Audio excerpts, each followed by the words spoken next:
চীনের সঙ্গে সম্পর্ক শিথিল করতে নানা উদ্যোগ নিয়েছে দিল্লি, সাড়া মিলছে বেইজিং থেকেও। বিবিসির প্রতিবেদন বলছে, গেল কয়েক মাসে দুদেশের সরকারি কর্মকর্তাদের সফর আর নীতিমালা থেকে পাওয়া গেছে সম্পর্ক উন্নয়নের ইঙ্গিত। বলা হচ্ছে, ট্রাম্প আর পুতিনের চীন প্রীতি নতুন করে ভাবিয়েছে দিল্লিকে।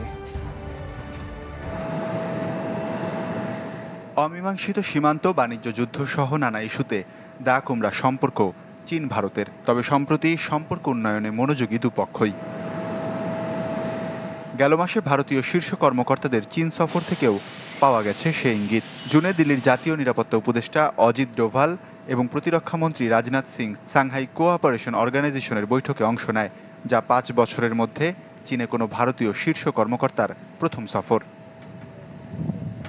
ভারত চীনের উত্তেজনার কেন্দ্রে ৩,৪৪০ কিলোমিটার দীর্ঘ অমীমাংসিত সীমান্ত।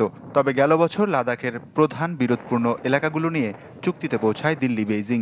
চলতি বছরের শুরুতে চালু হয় সরাসরি ফ্লাইট, ভিসা বিধিনিষেধে আসে শিথিলতা। একই সময়ে ভারতীয় তীর্থযাত্রীদের 6 বছর পর তিব্বতের কৈলাস পর্বত দর্শনের অনুমতি দেওয়া হয়। হিমালয় সীমান্তে শান্তি চায় চীনও, কেননা তাইওয়ান সহ অন্যান্য বৈশ্বিক ইস্যুর জন্য এই জোন বিশেষ গুরুত্বপূর্ণ বেইজিংয়ের কাছে। দ্বিতীয় মেয়াদের ক্ষমতায় ভারতের থেকে চীনের প্রতি বেশি ঝোঁক মার্কিন প্রেসিডেন্ট ডোনাল্ড ট্রাম্পের।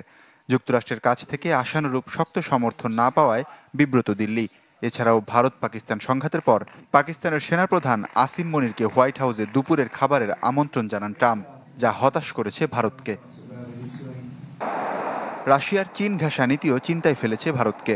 ইউক্রেন যুদ্ধে রাশিয়ার ওপর পশ্চিমা নিষেধাজ্ঞা মস্কোকে চীনের ওপর নির্ভরশীল করে তুলেছে।